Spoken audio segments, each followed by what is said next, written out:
Pati ba naman guys, Holy Week? Pati ba naman guys, mahal na araw?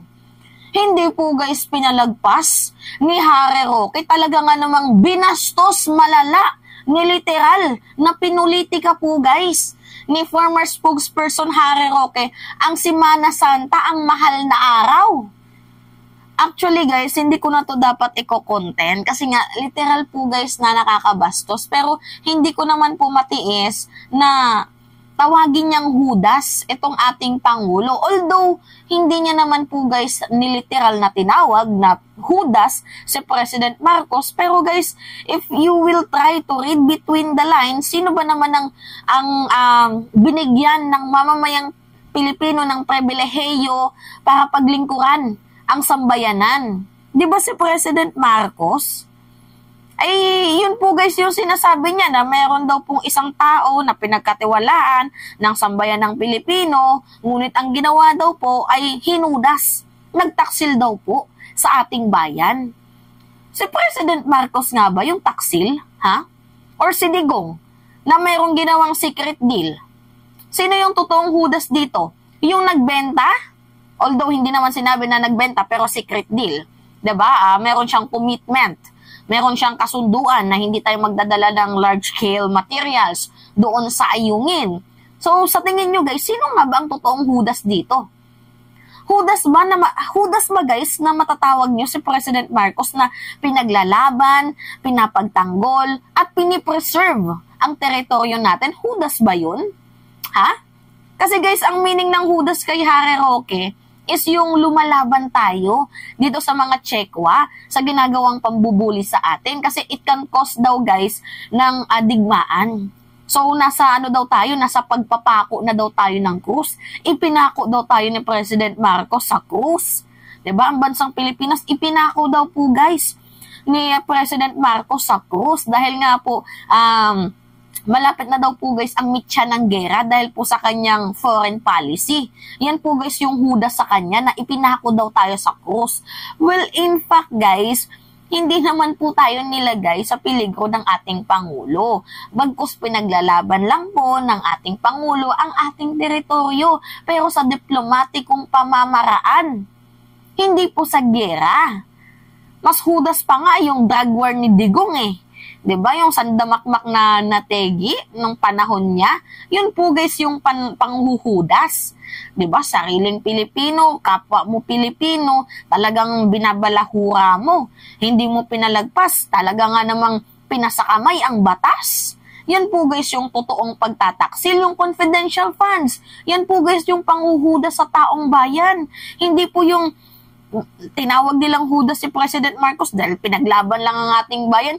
Ang totoong Judas yung nagnanakaw sa kaban ng bayan. 'Di ba? Yung Judas yung pinapagtanggol ang mali. Yan guys yung totoong Judas. So ngayon, ito yung sabi ni Harry Roque. O, disclaimer guys ha, kasi medyo ano to eh, yung binitawang salita ni Harry Roque, kasuka-suka. So, disclaimer lang, baka mamaya sumuka kayo, magdala na kayo ng ano nyo, ng towel nyo or ng plastic kasi nakakadiri po ang sinabi ni Harry Roque na ginamit niya ang Holy Week para ho sa pamumulitika. Hindi niya man lang guys pinalagpas. Diba? O, panoodin nyo pakinggan nyo. Pakinggan nyo Pero hayaan nyo namang ihambing ko ang pagtataksil ni Judas sa ating Panginoon sa pagtataksil ng isang Judas sa ating lipunang Pilipinas ngayon. Napakalungkot po na parang yung naging buhay na ating Panginoon ay dinadaanan ng bansang Pilipinas. Meron po talaga nagtaksil na isang disipulo. Well, sa ating lagay po bilang bansa, ang nagtaksil ay isang binigyan ng mandato ng taong bayan na napakalaking mandato, bagamat sinasabi ng ilan dyan, meron daw budget na nangyari. Pero ako naman po, dahil ang mga kanya rin ako, naniniwala ako na nabigyan itong taong ito ng tiwala ng taong bayan, gaya ng tiwala ng binigay na ating Panginoon kay Judas. Rinig nyo? Binigyan daw po ito guys ng mandato. Kumbaga binigyan itong tao na to ng pribilehiyo ng mamamayang Pilipino para paglingkuran sila. Ngunit ang ginawa, tinaksil, hinudas. So, sinabi niya nga din daw po guys na minagic daw po ang kanyang pagkapanalo. Mantakin mo. Diba? Sinasabi ninyo na magic yung pagkapanalo ni President Marcos. Mas mataas nga yung nakuhang boto ni Inday. So, nakakatawa guys, ang double standard. No? Binabanatan nila si President Marcos na bunga daw guys ng Smartmatic. Yung ginamit na Smartmatic nung panahon ng eleksyon kay President Marcos, same lang din po guys na ginamit na Smartmatic dito sa mga senador at dito kay Vice Presidente. Kalurong ba? Buog-buog na ba ini si Rookie oy? Ambot. Ayoko magmura pero Lord, pasensya na Lord. Wala kasi, matilok Pakinggan nyo pa. Pero maaga pa sa ating kasaysayan sa ilalim nitong hudas nito, naibenta rin niya ang ating bansang Pilipinas kapalit ng pilak ng ginto, kapalit ng mga tagong yaman na matagal ang nais na mabawi pero hindi nagagawa. At dahil nga kapalit ng mga pilak ng ginto, naibenta, tinaksil ang ating sambayan ng Pilipino. At ngayon, nahaharap tayo sa banta na pagkapako sa krus. Dahil tayo po ngayon ay nasa alanganin na dahil anytime po ay pwede na makaladkad tayo sa gera na wala namang kinalaman ng bansa. Hindi ba ho parang nagkaroon ng paghambing sa nangyari sa ating Panginoon na nangyari sa sambayan ng Pilipino ngayon? Kapalit ng pilak ng ginto. Ngayon, ang Pilipinas nandiyan na po sa gilid ng digmaan. Ayan guys, yung tinutukoy ni Harry Roque na hinudas daw tayo. Hindi naman niliteral na sinabi na ang hudas si President Marcos, but if you will try to read between the line, and alam nyo naman na kritiko na itong si Harry Roque ng administrasyon, sino ba naman yung taong binigyan ng pribilehiyo ng mamamayang Pilipino para paglingkuran ang sambayanan? Di ba si President Marcos? Alam po yan po yung guys yung tinutukoy niya. Pero the fact na sinabi niya na hinudas tayo, mali po yun guys. Kasi never pong nagtaksil, never po tayong hinudas. Kasi ang ginagawa po ng ating Pangulo, kinukundi na yung mali. Mali sila. Gusto nila lagi silang tama, lagi silang nasusunod kahit mali sila. So ngayon, na kinundi na sila, ang ginagawa, tinitira nila si President Marcos, binabanatan. 'Di ba? Kaya galit na galit sila sa foreign policy ng ating Pangulo. Bakit sila galit? Kasi nga, itong kampo nila Digong, meron ginawang hindi maganda. Meron palang secret deal. Ano yung nangyari? Bawal pala tayong dala ng large-scale materials doon sa Ayungin. So, antayin lang daw natin na mabulok ang BRP Sierra Madre. So, ano yung mangyayari dyan? Pag nabulok ang BRP Sierra Madre, di malulusaw yan. Kanila na yan. Tama ba? Diba? Ganon, no? Isa pang panghuhudas, yung AJK, panghuhudas din yun sa ating bayan na kapwa mo Pilipino, 'di ba? Sabay-sabay naman tayong ginawa ng Diyos tapos feeling mo ikaw yung gumawa sa kanila na pwede mong bawiin ang buhay ng mga yan. Yan po guys yung mga totoong panghuhudas. Yung confidential funds, isa din po yun guys sa panghuhudas dahil unang-una, sa totoo lang po guys, pera yan ng taong bayan. 'Di ba?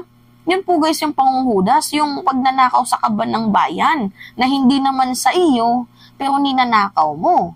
Ano pa yung yung hudas, yung mga benepisyo ng mga estudyante na dapat sa estudyante na pupunta pero ang nangyari ay ghost beneficiaries, ghost student beneficiaries. 'Di ba? Parang PhilHealth lang din.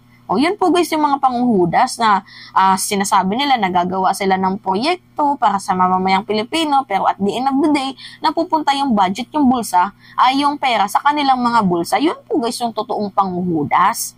Si Roque naman, para namang pinanganak to kahapon. Diba? Anong akala mo pinanganak yung mamamayang Pilipino kahapon? Gets na gets namin yung yung context ni Roque. Alam nyo guys, masyado kasi silang pinapaniwala nila, umiikot yung kanilang mundo sa mga sinungaling. 'Di ba? Katulad ng smart magic daw kuno. Kasi nabanggit ni Roque na nanalo daw to because of smart magic. Mantakin mo. Dapat doon kayo nagreklamo sa sa commission on election. 'Di ba? Masyado tong mga na to. Kung ano na yung pinagsasabi, lawyer pero parang may ano na, may saltik na sa pag-iisip. Hindi natin alam guys kung nagpipentanil din ba tong ano, hindi natin alam ha, baka kung nagpipentanil ba itong tao na to. Kasi tingnan nyo guys, yung confusion, epekto ng fentanyl yan. Kaya tingnan nyo kung ano-ano na din ang pinagsasabi. Parehas na din sa kanyang amo na naka-fentanyl, kaya kung ano-ano na yung pinagsasabi. Pero guys, maganda din yung moves ni Roque kasi ano siya tuloy-tuloy siya sa pagbabatikos. Yung kanyang amo, left and right, o baba na, tapos sasabihin hindi, o literal talagang may something. Pero itong si Roque, parang feeling ko maayos-ayos pa naman yung kanyang pag-iisip kasi yung kanyang tirada tuloy-tuloy.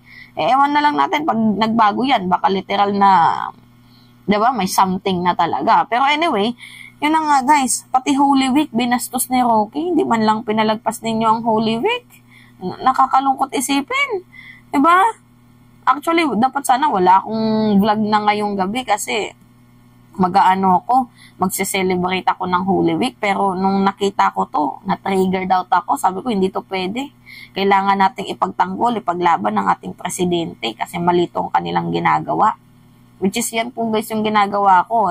Pasensya na, Holy Week na yun, pero parang pumangit yung ano natin. Pumangit yung araw natin kasi mayroong pangitain kasi na nagpakita diba? Mayroong pangit na mukha na lumabas. Kaya pumangit po guys ang aking paningin. Kaya yun, pangit din po ang aking mga sinasabi. Diba? Pasensya na.